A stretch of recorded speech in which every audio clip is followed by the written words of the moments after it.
Exzellenzen, sehr geehrter Botschafter, lieber Herr Dr.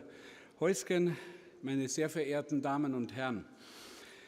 Ein herzliches Grüß Gott hier in der bayerischen Vertretung in Berlin.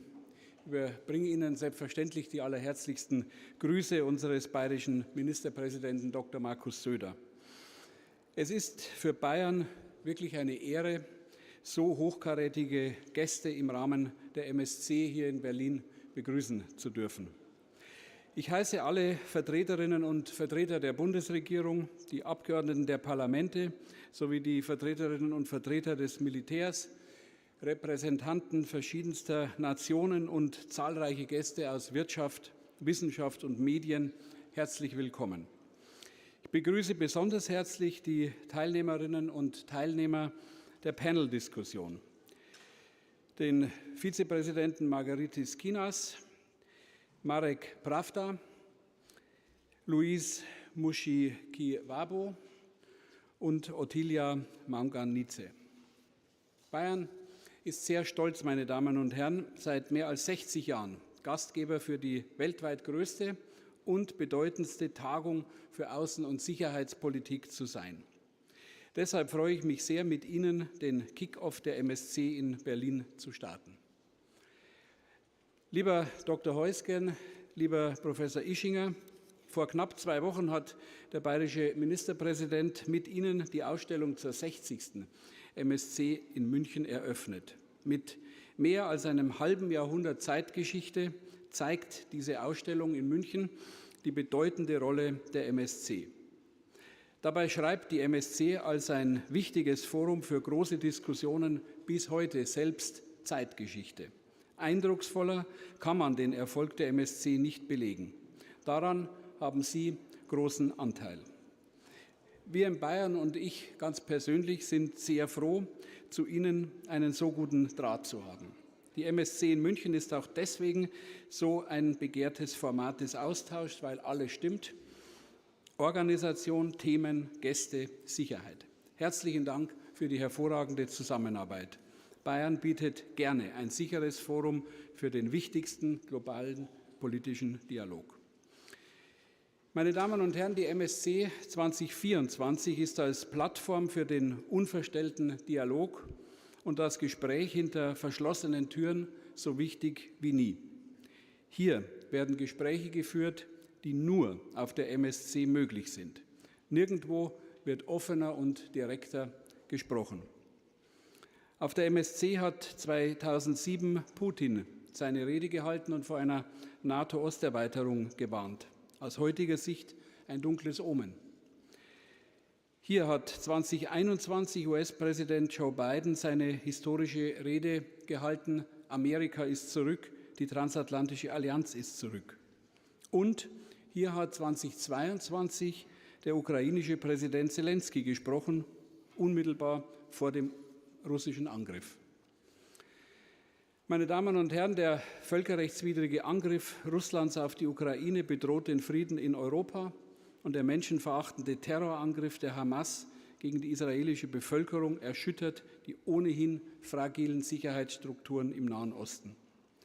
Die letzten 2 Jahre haben uns deutlich vor Augen geführt, wir brauchen den internationalen Zusammenhalt als Garant für Stabilität, Frieden und Freiheit, und wir brauchen einen gangbaren Weg, Frieden zu bewahren, den möglichst viele Staaten mitgehen können. Die MSC kann eine wichtige Wegmarke auf dem Weg in eine friedliche Zukunft sein. Sehr geehrter Herr Botschafter, lieber Dr. Heusgen, Sie wollen den Konsens und das Verbindende stärken. Dieser Weg der Verständigung und des Zuhörens hat sich in der Geschichte immer wieder als richtig erwiesen. Sie nennen es die Munich Rule. Engage and interact with each other. Don't lecture or ignore one another. Ob auf oder neben der Bühne, Sie ermutigen alle Beteiligten, miteinander zu reden. Die MSC 2024 ist wichtig wie nie, vor allem um die Negativspirale immer neuer Konflikte zu beenden. Als Grundlage für die nächsten Tage dient wie jedes Jahr der neue Munich Security Report, den wir heute exklusiv und als Erste hier in Berlin zu Gesicht bekommen. Ich wünsche uns allen erkenntnisreiche Stunden hier in der Bayerischen Vertretung in Berlin und der MSC 2024 am Wochenende in München einen erfolgreichen Verlauf. Herzlichen Dank.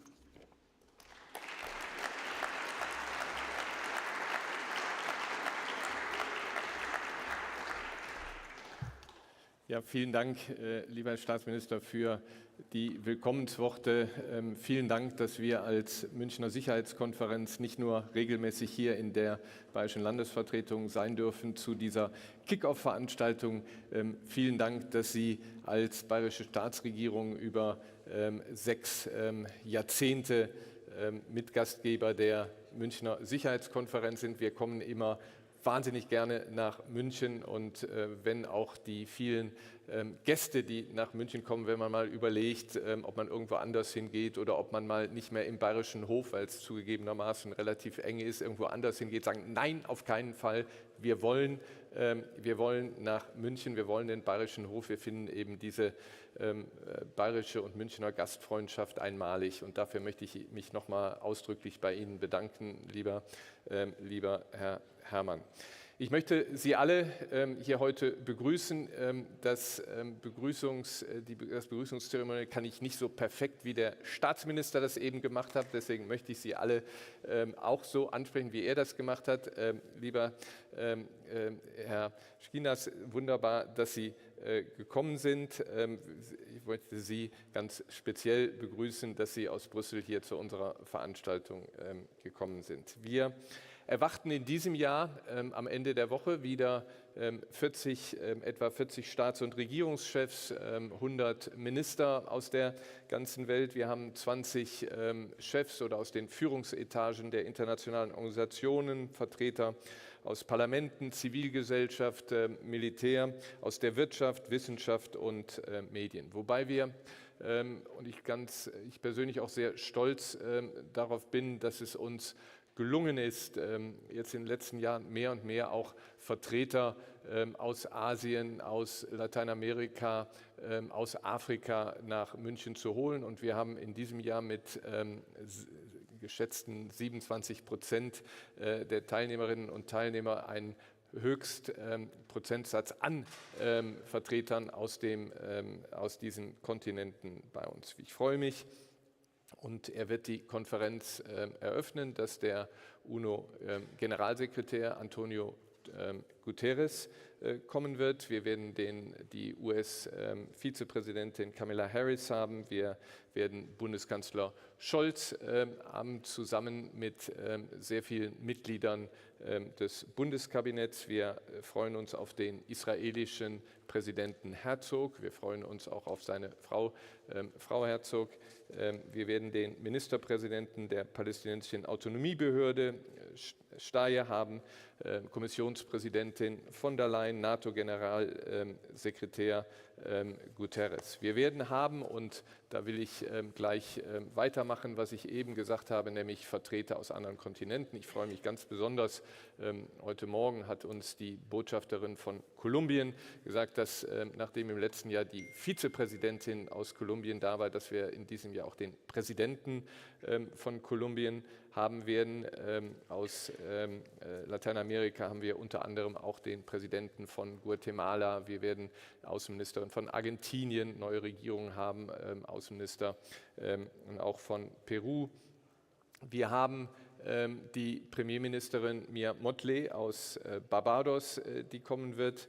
Wir werden aus Asien die Premierministerin Hasina aus Bangladesch haben. Wir werden den indischen Außenminister Jaishankar und wir werden den chinesischen Außenminister, der auch gleichzeitig der höchstrangige Außenpolitiker Chinas haben. Wir werden Außenminister Wang Yi bei uns haben. Aus dem Raum des Nahen und Mittleren Ostens haben wir unter anderem den König von Jordanien, wir haben den Premierminister aus Katar, wir haben Außenminister Saudi-Arabien, wir haben aus Kuwait, aus Bahrain Vertreter, Premierminister aus dem Libanon. Sie sehen schon, und damit komme ich zu den Themen, dass natürlich der Nahe Osten auf der Tagesordnung stehen wird als einer der vielen Konflikte, die dieses Jahr die Agenda der Münchner Sicherheitskonferenz beherrschen werden. Ich glaube, es gibt, wenn man zurückschaut auf die 60 Jahre, kaum eine Periode, in der es so viele Konflikte fast zum gleichen Zeitpunkt gegeben hat wie derzeit, wenn man hinzufügt noch die großen existenziellen Fragen des Klimawandels, der Gefahren für Biodiversität und so weiter, dann ist es schon eine besondere Konferenz. Wir werden, wie gesagt, versuchen, die wichtigsten Konflikte dann auch auf die Tagesordnung zu setzen, unter anderem eben den Terrorangriff der Hamas gegen Israel, der Krieg in Gaza, wo der IGH sagt, dass es eine Gefahr eines Genozids besteht. Wir werden natürlich den russischen Angriffskrieg gegen die Ukraine, der in diesem Jahr in das 3. Jahr wird, auf der Tagesordnung haben. Wir haben den Präsidenten der Ukraine eingeladen und hoffen, dass er auch kommen wird. Weitere Konflikte, Sudan mit 7, 8 Millionen Flüchtlingen, Horn von Afrika, Somalia, ähnlich katastrophale Situation. Aber wir werden auch etwas, was in Deutschland nicht so im Vordergrund steht, aber in der Region wichtig ist, so einen Konflikt, wie wir ihn in Haiti haben, auf der Tagesordnung. Und natürlich seit Jahren hat die Münchner Sicherheitskonferenz, das hat unter meinem Vorgänger Wolfgang Ischinger angefangen, wir versuchen den umfassenden Sicherheitsbegriff darzustellen und deswegen wird die Auswirkungen des Klimawandels auf Sicherheit, Klimafinanzierung auf der Tagesordnung stehen, Ernährungsfragen, Fragen der Gesundheit hoch auf der Agenda, Artificial Intelligence, Energiesicherheit, Technologiethemen. Wir kommen heute hier zu der Kick-off-Veranstaltung. Wir wollen einen gewissen Vorgeschmack auf die Konferenz geben. Lieber Hermann, Sie haben schon die Mitglieder gleich unserer Diskussion erwähnt. Ich werde sie gleich noch mal im Einzelnen vorstellen, aber möchte jetzt zunächst mal Frau Sophie Eisentraut das Wort erteilen aus unserem Team der Münchner Sicherheitskonferenz. Sie stellt den Munich Security Report vor, der heute veröffentlicht wird. Es ist ein, wie wir finden, sehr wichtiger Bericht mit einem Thema, was hier oben schon steht, Lose-Lose mit einem Fragezeichen, und Frau Eisentraut wird das jetzt weiter erklären, was sich dahinter versteckt. Bei der Gelegenheit erlauben Sie mir, dass ich auch dem großartigen Team, meinem Team der Münchner Sicherheitskonferenz einen Dank ausspreche. Sie können sich nicht vorstellen, wie schwierig das ist, dieses Riesenpuzzle, was die Konferenz nächste Woche ist, zusammenstellen, aber das gelingt nur mit einem großartigen Team.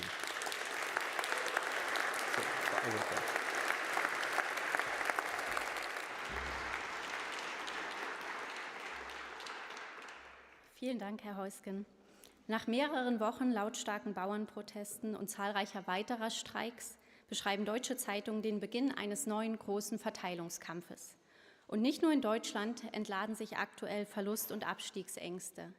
Auch in Frankreich, Belgien und anderswo ist die Sorge zu spüren, dass das eigene Stück vom sprichwörtlichen Kuchen schrumpft und man es jetzt deutlich vehementer verteidigen muss. Und das, was innenpolitisch passiert, ist auch international der neue Normalzustand.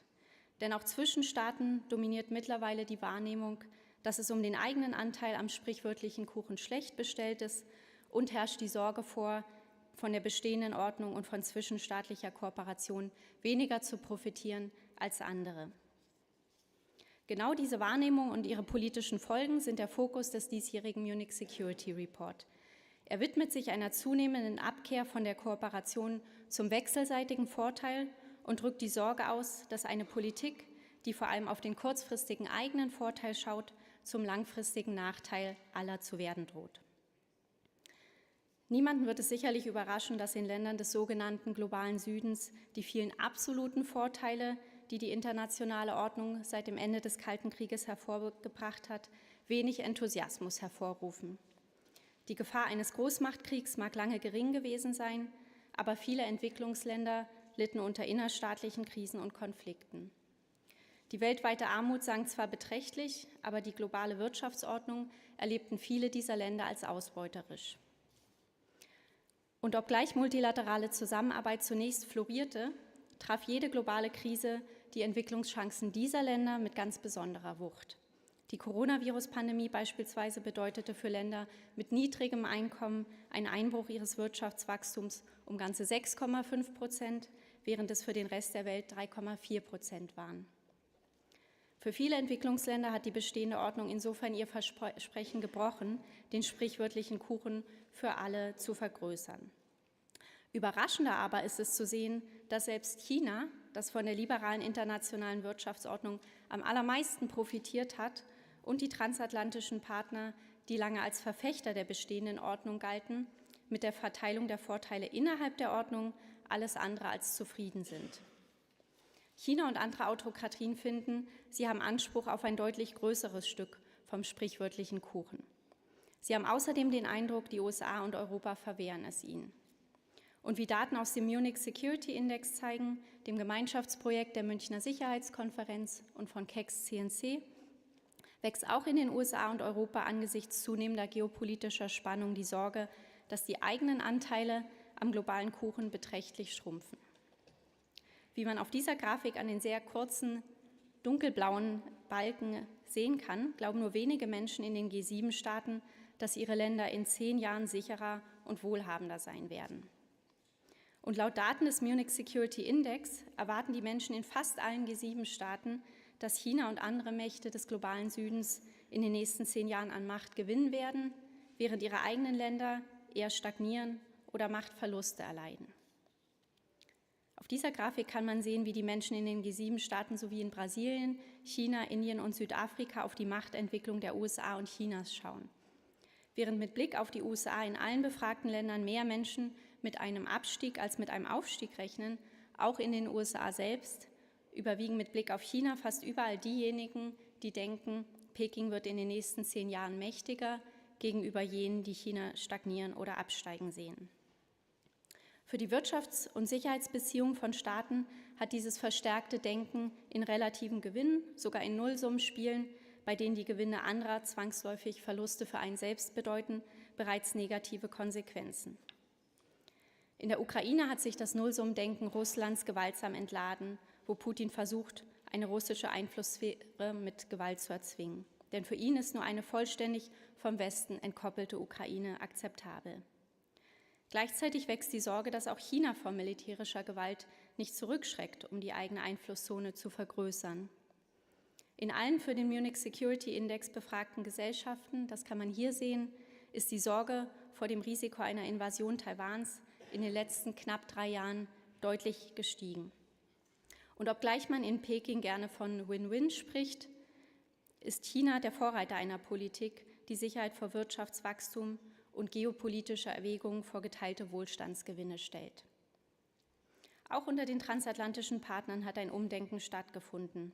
Die Europäer sind mit guten Gründen überzeugt davon, dass Sicherheit auf absehbare Zeit nur noch gegen, nicht mehr mit Russland erreichbar ist und investieren gezwungenermaßen in Verteidigung und militärische Abschreckung statt in eine kooperative europäische Sicherheitsordnung. Auch Demokraten und Republikaner in den USA scheinen mit Blick auf China der Ansicht, dass es vor allem stärkerer militärischer Abschreckung als mehr vertrauensbildender Maßnahmen bedarf. Und sowohl in den USA als auch in Europa wird wirtschaftliche Kooperation zum gegenseitigen Nutzen immer stärker auf politisch gleichgesinnte Staaten beschränkt. In Kapital- und Handelsströmen sind diese Folgen oder die Folgen dieses De-Risking längst sichtbar. Wie man hier sieht, haben ausländische Direktinvestitionen zwischen geopolitisch gleichgesinnten Ländern, der dunkelblauen Linie, im Verhältnis zu Investitionen zwischen geografisch nah beieinander liegenden Staaten, der hellblauen Linie, klar an Bedeutung gewonnen. In Ländern des globalen Südens wiederum dominiert zwar die Sorge, angesichts des wachsenden Großmachtwettbewerbs um relative Machtanteile unter die Räder zu kommen, denn Studien belegen eindrücklich, dass Länder mit niedrigem Einkommen die größten Leidtragenden einer stärker fragmentierten Weltwirtschaft wären. Im globalen Süden gibt es aber eben auch einflussreiche Staaten, die von diesen Dynamiken durchaus profitieren und sehr geschickt für eigene Zwecke nutzen. Sie hoffen, ihren eigenen Status und Wohlstand zu mehren, indem sie eine transaktionale Politik des Hedging zwischen den Großmächten betreiben.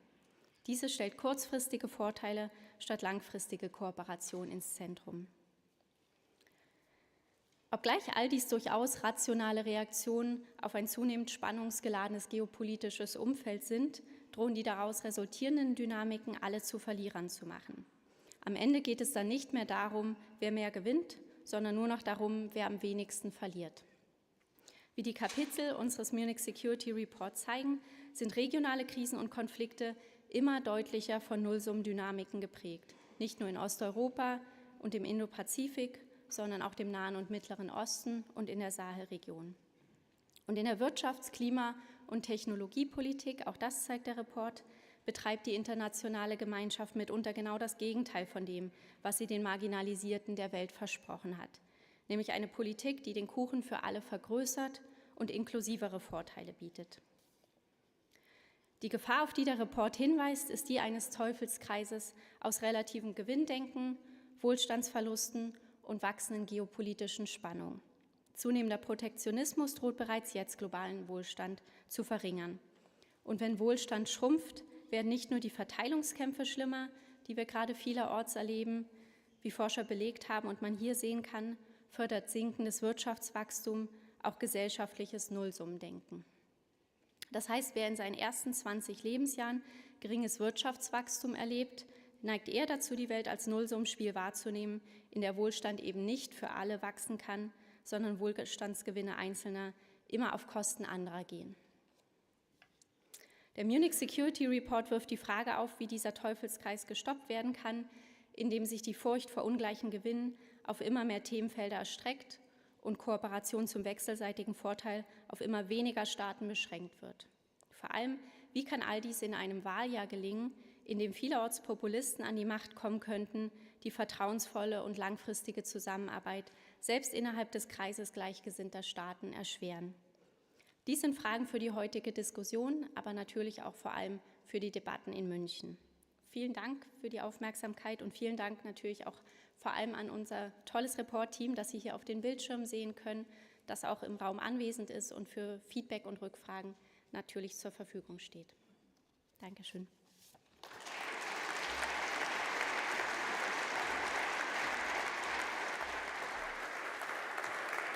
Ja, vielen Dank, liebe Frau Eisentraut, und auch an das Team. Es lohnt sich wirklich, diesen Bericht zu lesen. Let me switch to English now.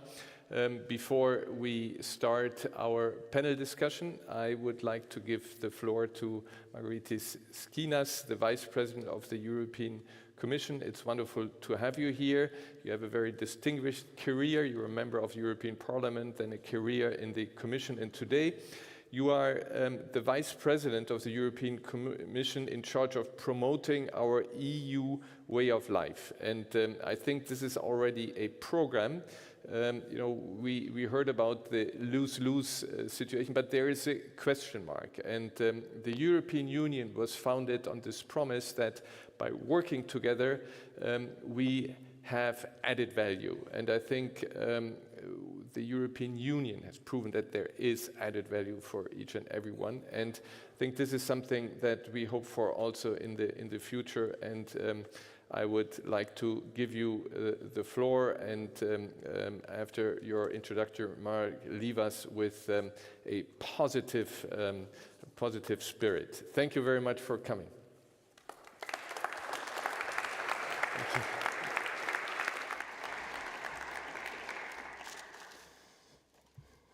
Exzellenzen, sehr geehrter Botschafter Högsen, sehr geehrte Damen und Herren, thank you for having me. I'm very pleased to be here with you in Berlin. And there's an additional reason for being pleased, because for us Greeks, each time that we go into the House of Bavaria, dear State Secretary, the first we see is the blue and white flag, which is a testament of how much unites Greece and Bavaria, and how grateful we are for the great role that Bavaria has played in putting together the modern Greek state in the aftermath of the liberation. So I see our ambassador here. I'm sure that she shares the same level of excitement as I do. Before traveling to Berlin, I was reading the past Munich Security Reports, and I realized how with the Munich Security Conference we transited across the past years from terms like restlessness to helplessness to authoritarian revisionism to come today to lose-lose. Quite a journey. And I thought to myself, what a wonderful world. Besides acknowledging once again the unique talent of the Munich Security Conference team for coming up with innovative concepts and catchy sound bites to describe the complexity of the world we live in, one question stuck to my mind when I went through this year's report. In this constant spiral of uncertainties, tensions, and fractures across the globe, what are we, decision makers, regulators, diplomats, military officers, think tankers, what can we all collectively be called to do? What is our mission in essence? The overall geopolitical and security landscape, as portrayed in this year's report, is indeed grim. We know that. A war in Ukraine that has no end in sight, an outburst of violence in the Middle East provoked by Hamas against Israel, and in the months to come, all around the world, elections. Elections which have in recent years gone from being a true moment for people to come together and give flesh to democracy to being a rather blatant mirror of our fractured societies. Fractures that the enemies of our democracies are now openly exploiting to plant the seeds of division, hate, and mistrust, often through increasingly hybrid means. In this toxic and unpredictable world, the temptation to turn on ourselves and think only of preserving our slice of the pie, or of extending it at the expense of others, is really strong. But it's a temptation. It's a temptation that we need to resist. I have personally, in my many long years of service in the meanders of European politics, I have always resisted a well-known Brussels pathology, which is called the intellectual appeal of pessimism. I am a born optimist, but through these many years, I had the privilege, the sad privilege, to experience the Greek crisis, the economic crisis, Euro pessimism. I can still remember the first page of the Anglo-Saxon press announcing the end of the euro. Greece going back to drachma. It's over. Europe belly up. Pandemic, the end. Europe unable to handle vaccines. Ukraine, Kiev will fall in 3 days. Sorry to break the news, this didn't happen. None of this actually happened.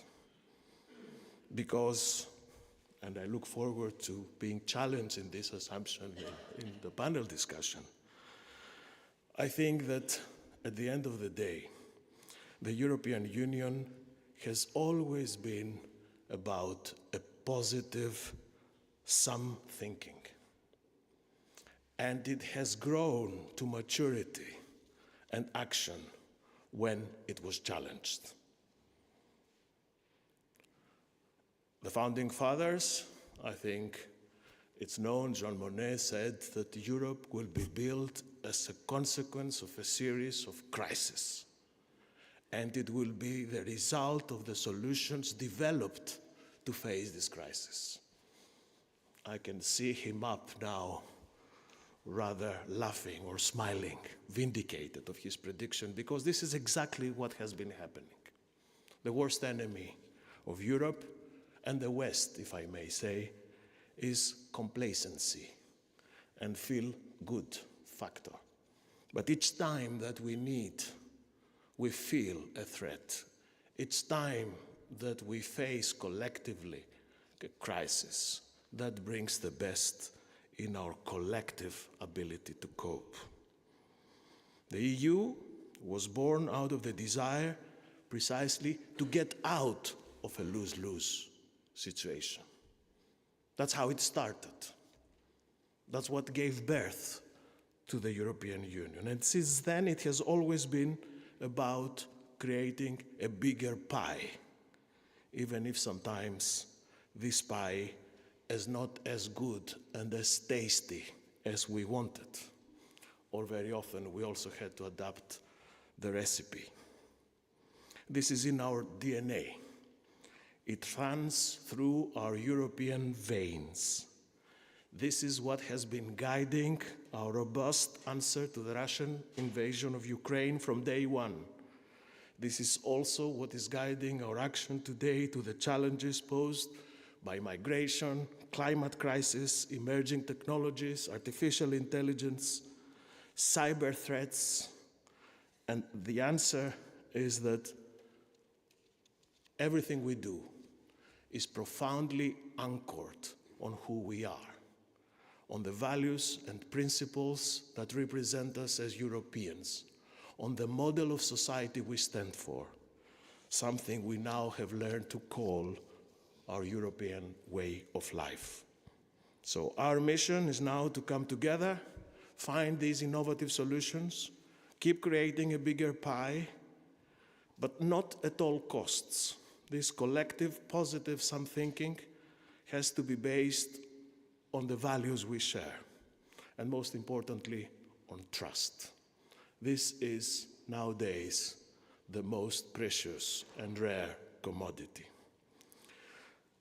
Ladies and gentlemen, for 60 years now, the Munich Security Conference has been in the business precisely to achieve this objective, by bringing all cooks in the same kitchen, by providing a unique forum for straightforward, sometimes provocative dialogue between all the stakeholders, a dialogue based on this essential premise of trust.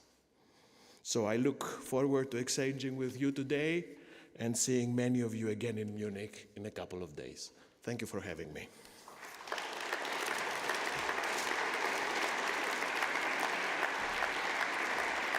So much. Yes, please. Why don't you? I think use. Yes, exactly. Please. Yes, please. Marek. So thank you so much, Margaritis, for this short speech, which was exactly what I hoped for. And I will try to continue, and I hope the panel will continue to resist the intellectual appeal of pessimism, to quote you. So let me briefly introduce. Let me start from left to right. We have with us Louise Mushikiwabo. She is the Secretary General of the Organisation Internationale de la Francophonie. She was 10 years Foreign Minister of Rwanda, and her most important job, maybe you don't know that, but this is the most important one, you are a member of the MSC Advisory Council. Then we have Marek Pravda, Deputy Foreign Minister of Poland, distinguished career in the Foreign Service, including head of the representation of the EU Commission in Warsaw. You were the perm rep of your country in the EU, and we got to know each other doing what I think was your most important job, was ambassador in Berlin. And Ottilia Monganidze, head of special project with the Institute for Security Studies. She is, most importantly, the alumna of our Munich Young Leaders Network and from South Africa, and she has been one of the most visible and open voices at our conferences from the African continent. So thank you very much for being here. Let me start with you, Louise. In this, you come from Rwanda, a country that has gone through a catastrophe. When we talk about breaches of civilization, this is what happened to your country. When you look back at this, when you look at today Africa, where do you draw your optimism from? Where do you find, looking maybe a bit on your own country, on the African continent, looking at where do you find this silver shining? Where do you find some positive, some thinking? Thank you. Thank you. I'm very bad with microphone. Thank you. Thank you very much, Christoph, and I'm happy to be here this morning. I will miss Munich, but I'll be following from Addis Ababa, the summit of the African Union heads of state. I'm happy to see Ambassador Ischinger, who brought me on the Munich Advisory Council, and when I first attended the Munich conference, I told him it was too white and too male, so he thought it would be a good idea to invite me in, and we have been friends since. Where do I draw optimism? First, in the capacity of human beings to change course. And it's a lesson that I also witnessed with my own country, Rwanda, which basically was non-existent in the summer of 1994. It's exactly 30 years this year. More than half of the population of my country is less than 25. We have more than half the population of Rwanda today, which is, I would say, a new breed. a country that's got 63% of women in parliament and many other good things. So I tend to agree with the Commission, and you know, I live and work in France, and I've always been amazed at how the French people are privileged and complain all the time. I also draw optimism from the belief that at some point,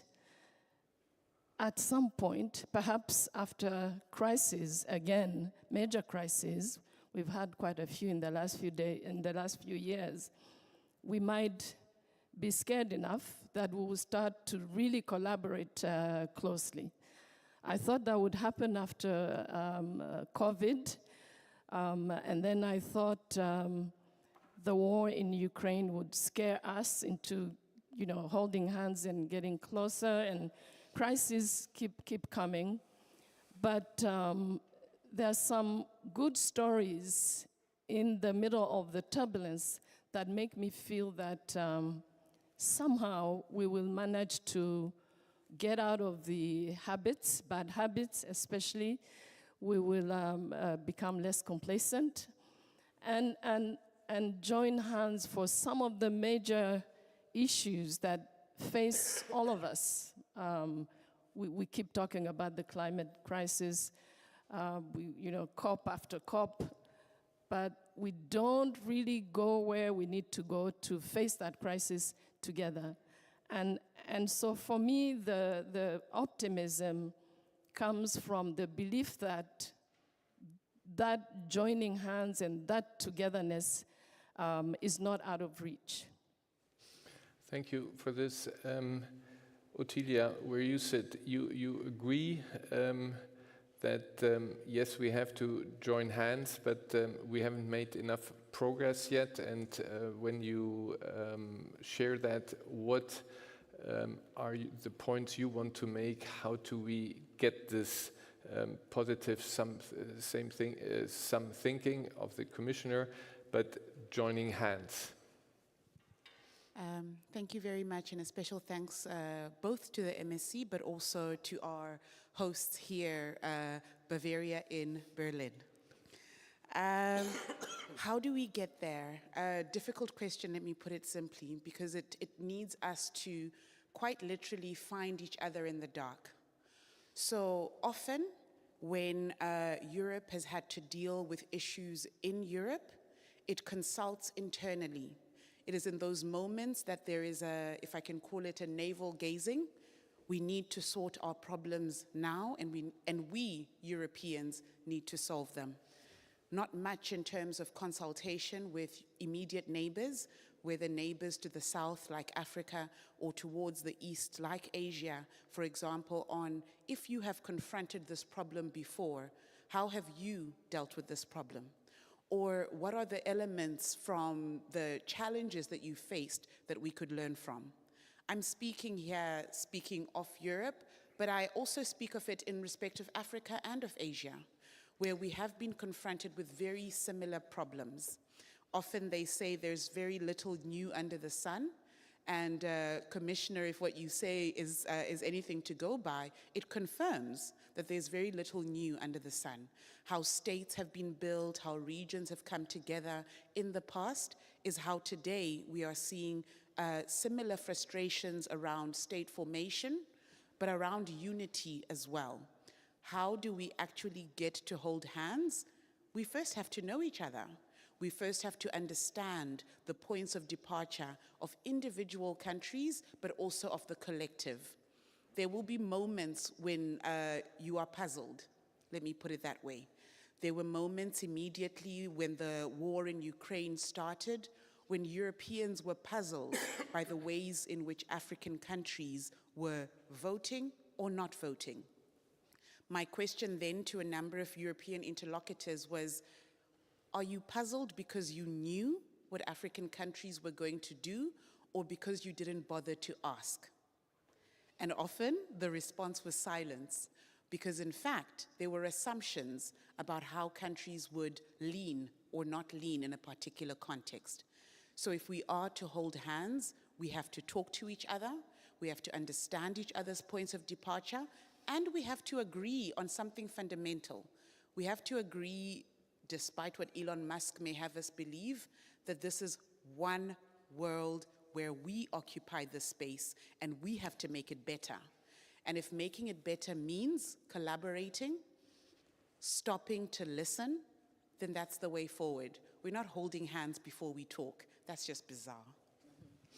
Yes, thank you. Thank you very much for this. You know, this is what we somehow try to reach at Munich, you know, to have this, to give this opportunity to listen to each other. And I remember, I see my Colombian, sorry to mention you again, but we had your vice president, an indigenous Colombian here, and on the stage in Munich last year, and I was still struck when she talked about the problems that you're facing. I think Ukraine was number 11, you know, and it was, of course, very, you know, when you listen to her, say, yes, of course, these are huge problems, and we have to stop this navel gazing and find each other in the dark, as you said, and have to see how we put some light in there. Marek, we know each other for a long time, and you have been ambassador here. You were then not in a key position in your country under the previous government. You are back now. You have your European experience as ambassador, permanent rep in Brussels. Now there's a new government. You know, I'm no longer a civil service, so I can say that actually darkness is now enlightened in your country. But how do you now, after this experience, what conclusions do you draw for Poland, but in particular for Europe, after the years we went through in your country, where actually a lot of, you know, colleagues from the commissioner were very tough on the government, said, well, the acquis is not implemented, and there are questions with regard to the adherence to European law in your own country. So what are your conclusions?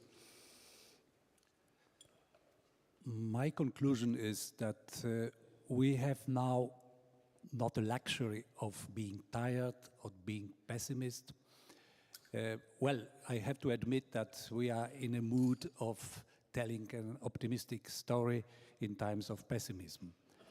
But that's my answer to Margaritis. For decades, we have been working on the assumption that the sun will always shine. But 2 years ago, we had to learn that this was overly optimistic attitude, and we should draw our optimism now, perhaps from the diagnosis that we have learned in Poland, for example, that even unfair elections you can win. But in the broader picture, I think that the war in Ukraine has a huge impact on the way the EU is thinking of itself. For example, the question of security moves to its top priorities. So that as a result of this experience, the European Union is changing from a factory of rules into a community of faith, and that's perhaps most mobilizing element in current situation. And we have some lessons from Ukraine. For example, that democracy has to be able to win wars. So we have just learned that peace and democracy have to be defended with all our might. Otherwise, we will be confronted with the might and ruthlessness of others. And well, there has been a lot of talk of peace dividend. So I think it's not only the end of peace dividend, but it's a situation that we have to rethink the logic of acting within this framework of peace dividend, and that's perhaps the outcome, our reaction to the situation we are in, and my country is of course closely is confronted with this situation. That's why whatever we say now, it's linked to that experience, but also from the situation in my country last year's, perhaps last remark, I would say that European Union is becoming more Eastern, by which I mean that the expertise of the East is becoming an indispensable element of our tackling with the Eastern threat, and so that the Eastern factor is becoming also an element of European identity, and this is perhaps the result, one of the consequences of this tragic situation. Oh, thank you for this, and I'm very happy that also I think your Prime Minister, your Foreign Minister are traveling now again, rejuvenating the Weimar Triangle, also, which I think is very important for the EU to function. Now, Commissioner, if I may ask, Margaritis, Marek just said, if I noted down, the EU has to get from a factory of rules to community of faith. I really like that expression. Now, we are facing European elections this year, and we see that there is a large degree of dissatisfaction. There are more forces that are more anti-internationalist. How afraid are you that these forces will gain strength in the European Parliament and make it more difficult to deliver for the European Union? First of all, I like the soundbite, Marek. I'm going to steal it from you, and I will use it. Yes. From community factory of laws to community of faith. That's very nice. Yes. Now, again, always in the optimistic note of reading the situation around us. I'm not worried about the elections because the European Union is a union of democracies. Having elections is what makes us strong, unique. No one should never, ever fear the election result, especially when it comes to the European elections, which is the second largest electoral process on the planet after the Indian elections. I think we have to rejoice when people go to vote and register their views, their political views. This is the center of gravity of European integration. This legitimization element that the European Parliament provides. Now, of course, the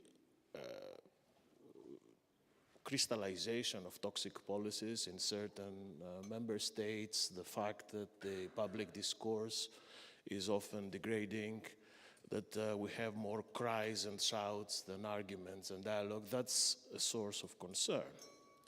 But also, if one takes a more sober look on how this evolves in European politics, one would see, for example, that in the Netherlands, 24% of the Dutch voters voted for Geert Wilders, but 76% didn't.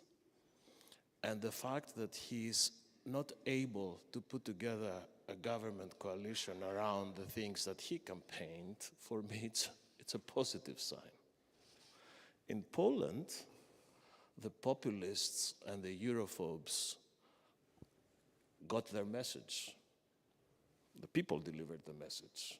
And here is Marek, the tangible proof of that, representing the Poland we all want to see.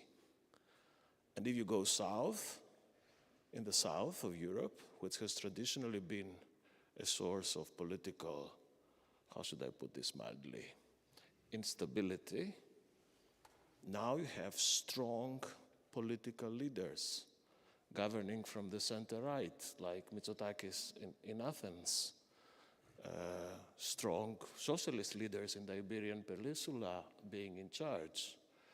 And in Rome, Giorgia Meloni, to me at least, has not been a catalyst for populism, has been a barrage on populism.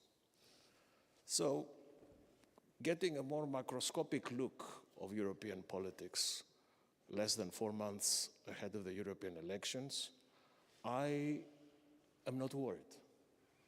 There will be elections, there will be a result, there will be a kaleidoscopic European Parliament with all political forces being represented, and then it's called democracy.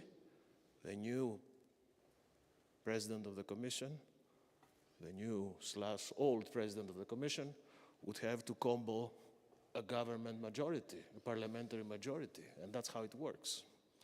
And I'm confident that this is what is going to happen this summer too. Thank you very much. You stick to what you said before, and you instill this optimism.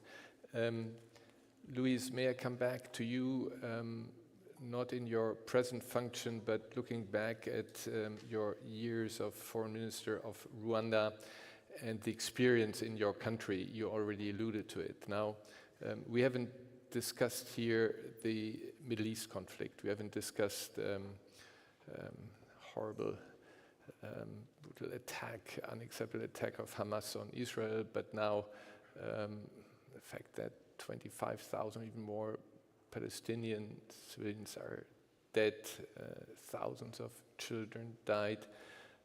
It seems as if there is no solution to the problem. Now, you lived through the worst nightmare that a country can experience, and you sit here today and you do what the commissioner asked, and you come out positive.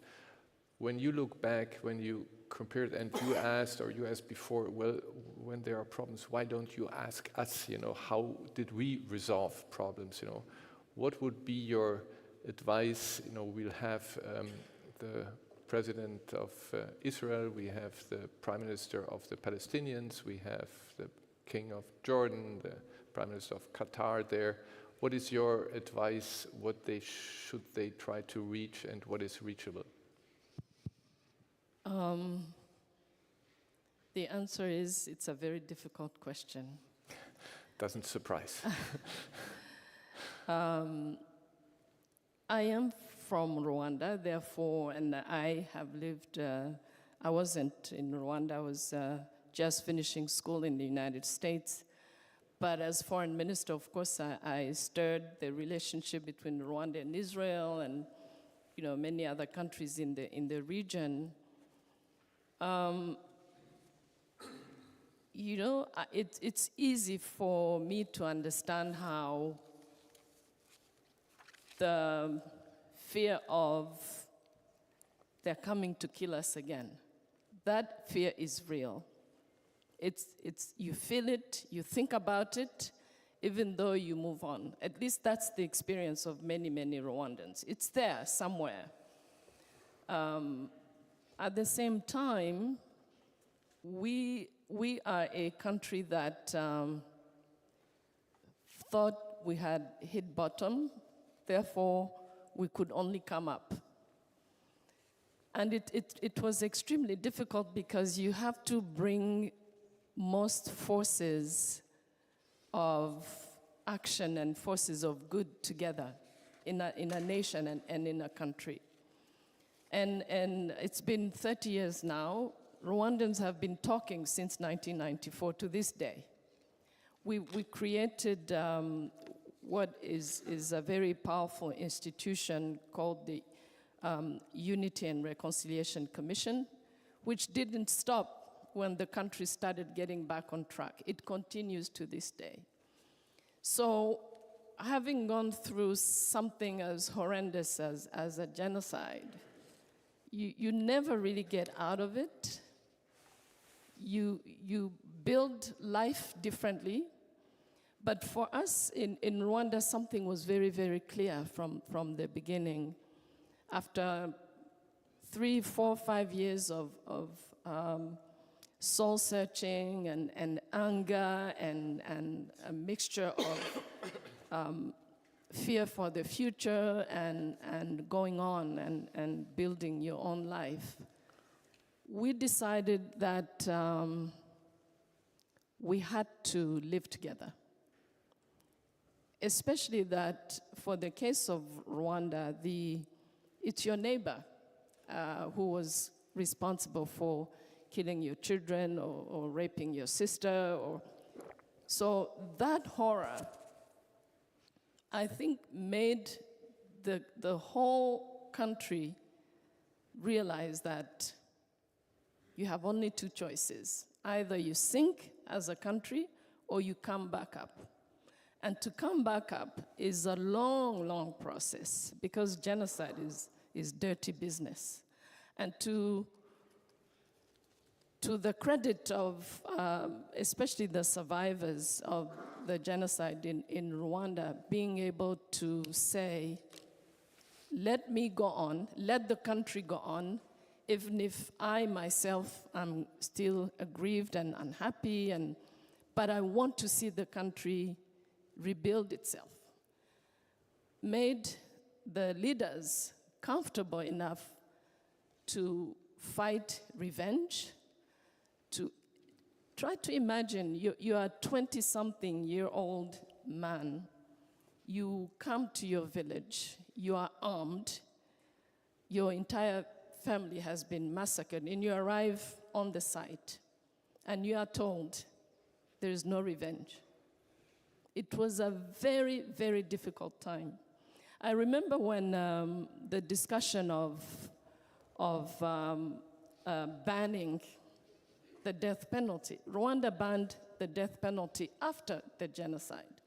And the discussion was, one cannot cure death by death. But it was an extremely complicated time.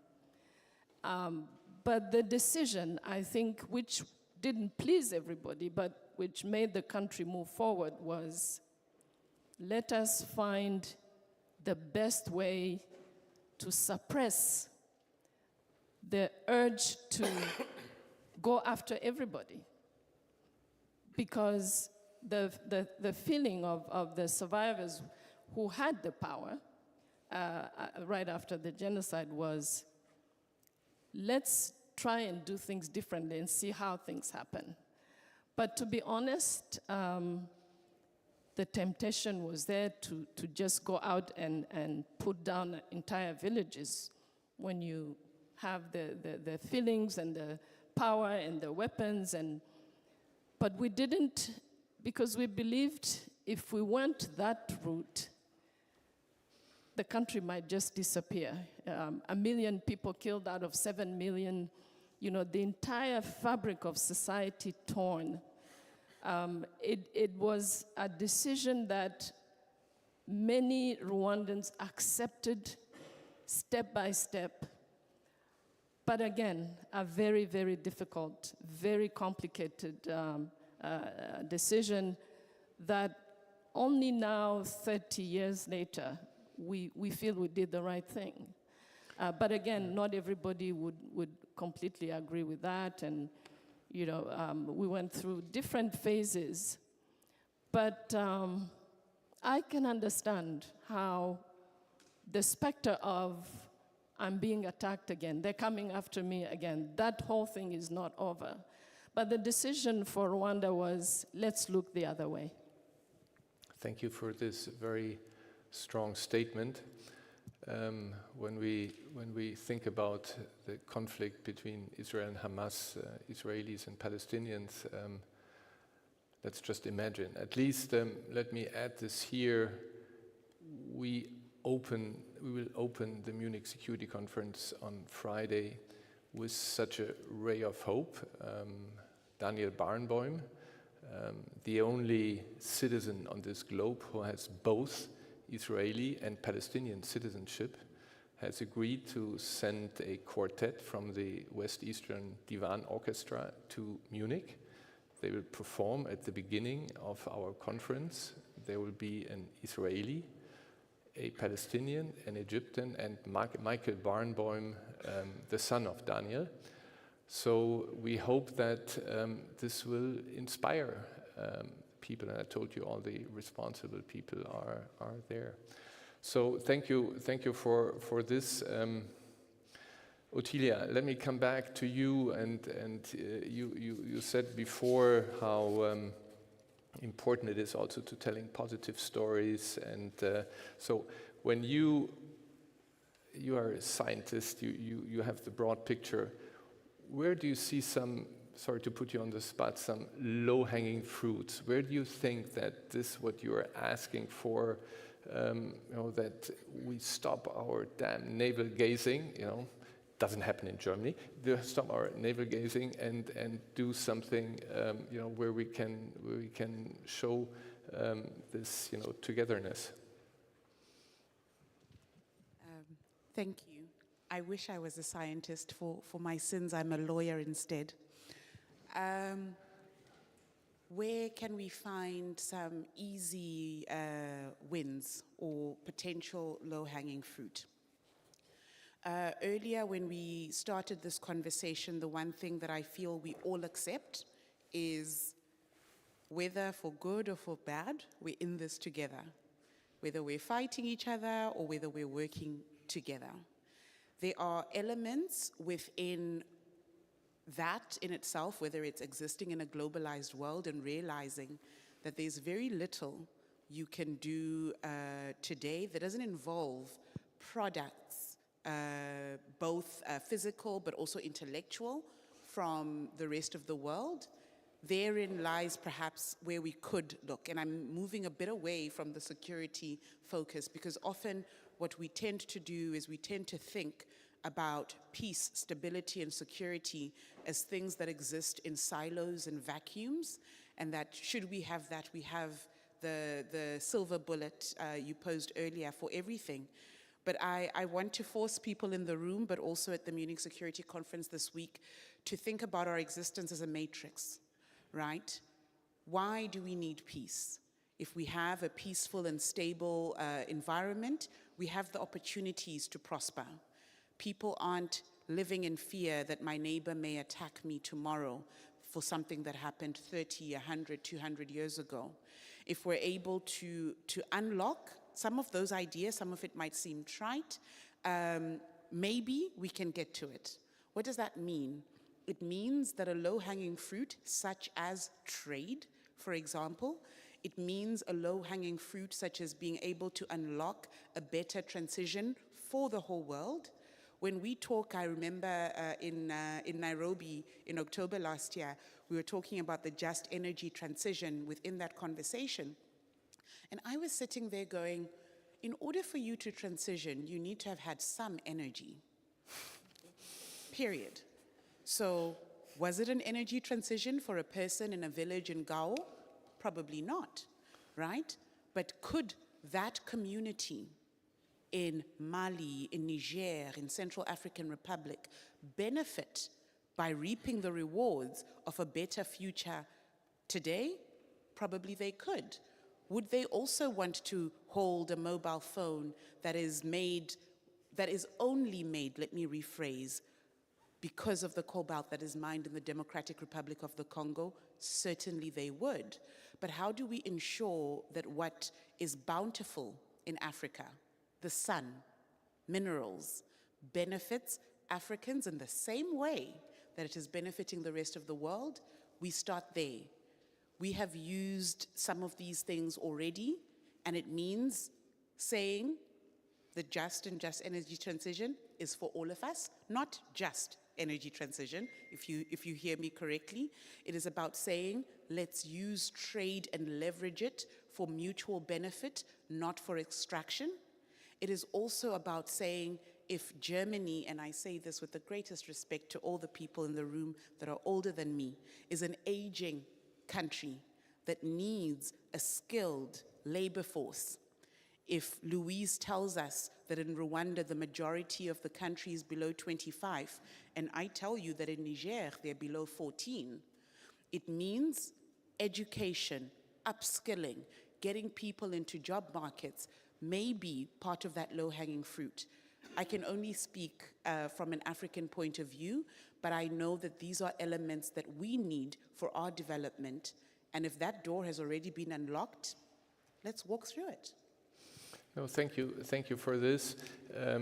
We will have in Munich a town hall, actually a town hall going whole 2 days, 3 days almost, which is sponsored by our Ministry of Economic Cooperation, where I hope we look exactly at that issue. And I think you made it very clear, nothing to add to this, how this has to function, and we have to overcome what used to be practiced. So thank you for this. Now we have still 15 minutes left, and there are so many distinguished people, experienced people, people who have questions, and such a fantastic panel here. So use the opportunity to ask questions. There are many here, but I tell you here it's easier to ask questions than it will be next week at the end of the week in Munich. So take your chance. Who is ready? I filibuster until I see the first hand going up. Who is ready to ask a yes, please? Yes. Herr von Marschall, are we returning to transatlantic relations? No. No. Okay. Sorry. I misjudged you. Just trying to do the icebreaker. Christopher Marschall from Tagesspiegel. If you all put yourself in 5 years from now and you look back, what of the conflicts we are talking about will have a real geopolitical influence and which ones has not? And for example, do you think whatever happens at the moment, and it's horrific what happens in Gaza, but do you think when we look back in 5 years from now, it will have any real impact on the world, in contrast to a Trump election in the States, a Taiwan war, how Ukraine war ends? What is, from your perspective, 1, 2, 3 examples, what will have an impact, how it ended now when you look in 5 years back to now? Who is your victim here? Okay, no. One has to ask. Marek, I think you are. Perspective is different than a South African. Yes. Yeah, exactly.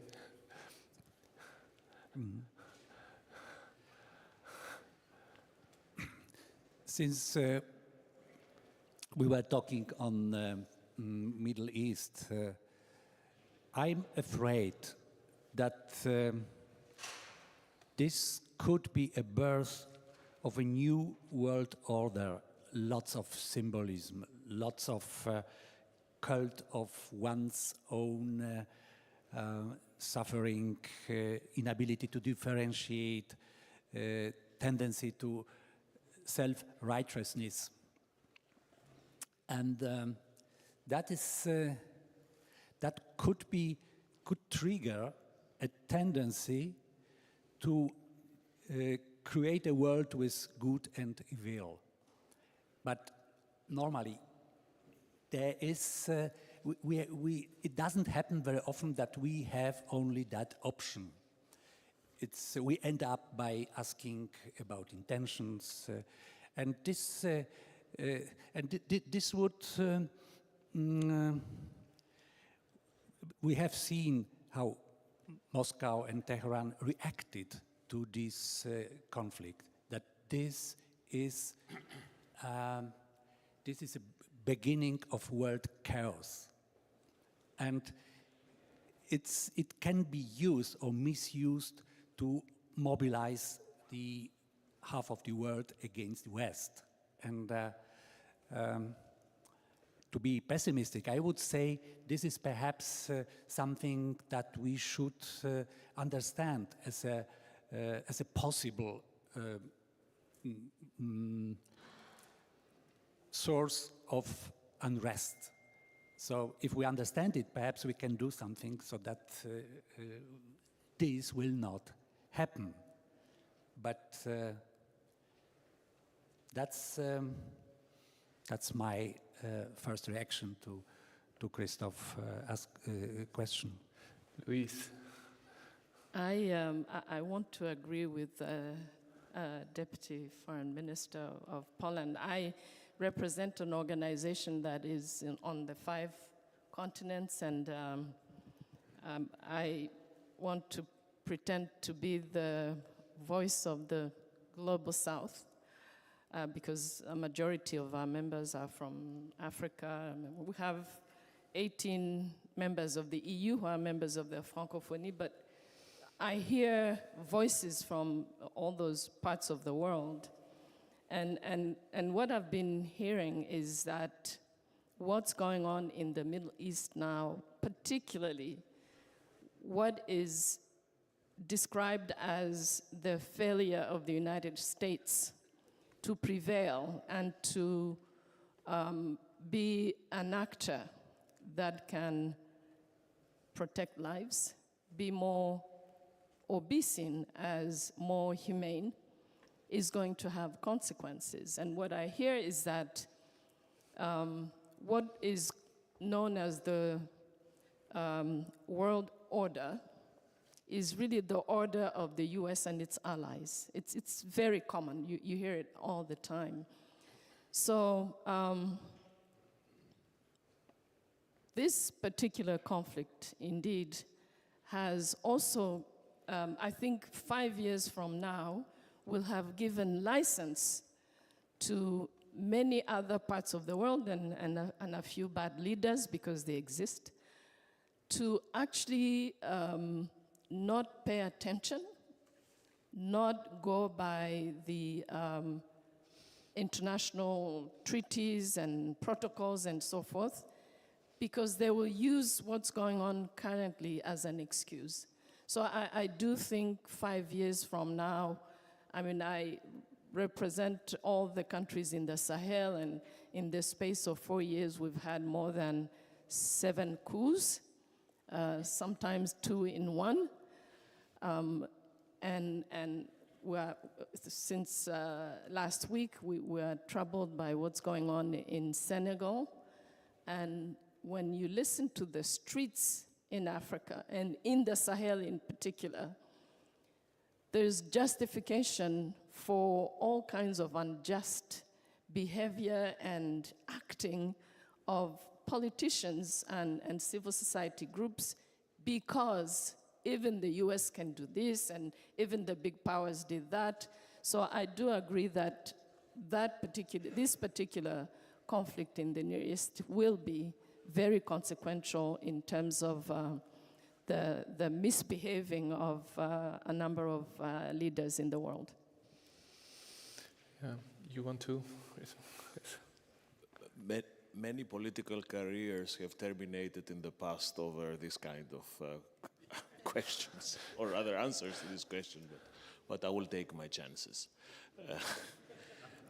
My guess, and I can only speak for Europe, that is that in the next 5 years, Europe will be able to produce more security than it currently consumes. I think this is to a certain extent happening already. I expect this to accelerate. I expect this to, and I want to be very clear, I speak à titre personnel, on the record. I haven't discussed this with Ursula or with anybody else, but I think that this will be the issue of a strong European security and defense identity will be one of the key stakes of the next political cycle in Europe. It has to be. How this will translate when it comes to the 2 wars in our neighborhood, it's less clear. I can see it more clearly when it comes to homeland security, internal security, cyber, organized crime. When it comes to the external dimension of security, another risky prediction would be that I expect Europe to have in 5 years a bigger role in stabilizing and reconstructing Ukraine. I see this as more of a European assignment. I think the Americans would have to assume a similar degree of commitment for the Middle East. And if both strands work, Europeans in Ukraine and Americans in the Middle East, peut-être in the next 5 years, there will be a way out of some sort of normalization. I don't expect this to be a big bang moment. It will not be apocalyptic, but it will be a sequence of events. And let me say something else. I think that this would also have to be somehow crystallized into the institutional setup in Brussels. I think we need a much more clearly defense and security identity, presence that brings together the money, the regulation, the external aspects of it. And I know that MSC has been, under Ambassador Ising, a constant supporter of this theme. I think we're getting there, or we're closer. We'll be closer to that in 5 years than we are now. Do we have officially a Council of Defense Ministers? No, we do. Well, the answer to this is yes and no. Yeah. we do have one that meets the day after the foreign affairs ministers. Normally, some of the foreign affairs stay on, some are replaced by defense ministers. We have these councils, but they deal exclusively with procurement issues, defense research, European Defense Agency, not with the real deal. So you think there is something one can change after these Yes, and I think there is scope also for the Commission to have a meaningful portfolio on security and defense, which is now separated. One could, for instance, have the armament market be part of the internal market with internal market words. So, well, we don't. No, all the three, you have a chance. Otherwise, we go to the public. Ottilia? Briefly, I think we do ourselves a disservice if we look at conflicts across the world in isolation, or stresses across the world in isolation. So, in my mind, and I always think back to 2010, 2011, when as a result of the increase in the price of bread, in particular in countries like Egypt and Tunisia, people took to the streets protesting. Why is bread a staple in a country like Egypt that doesn't grow much of its own wheat, but imports or imported almost exclusively from Russia and Ukraine, an issue I bring on board in 2024, because we must never make the mistake that the thing that makes us so strong, which is interconnectedness, is also the thing where our weaknesses lie. So it's that point that you do need to buttress. If we look at what is currently happening in the Middle East, in isolation to conversations around statehood or not, in Asia, further east in Asia, be it Taiwan or China, if we look at what is currently ongoing in the Sahel, where you have Mali, Burkina Faso, and Niger choosing to separate themselves from ECOWAS, and you isolate it from a global conversation around the presence of France, but also the presence of Russia within the Sahel and Central Africa, you do yourself a disservice, because what do? You solve for the wrong X. You look at the issues in isolation and you say, yay, we established peace in the Sahel, but those pressures remain elsewhere. So 5 years from now, what I certainly hope is that we have a better grip and a better lens on how do we address global issues in a truly global, not just a localized way, drawing on that expertise from people on the ground who have experienced that before. Thank you very much. von Marshall, you kind of monopolized the time we had for questions, but it was a very good question. I think we had very rich answers. So thank you for this. We have arrived at the end of our kickoff session. I would like to thank all of you very much for this. Mr. Commissioner, we take home that we will not fall to the intellectual appeal of pessimism, that we will do positive some thinking, and I think when you see lose-lose, there is a question mark, and we will look for silver linings when we come together in Munich at the end of the week. We have, Luis, to join hands. I mean, it was really fantastic what you said about your own country, the challenges, but also, you know, the hope that is. We have to tell positive stories. And I think this is something we need to do. In the end, the European Union, Marek, will get from a factory of rules to a community of faith. So thank you all for this. Thank you for your patience. Thanks for coming. For me, this was a wonderful start for the Munich Security Conference. And at the end, my thanks goes to the staff who has prepared it, and to Florian Herrmann. Thank you again for being able to be here with you. Thank you all.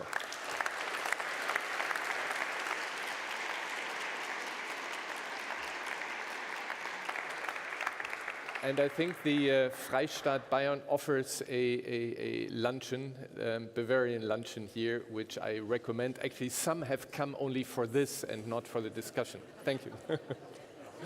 Yeah.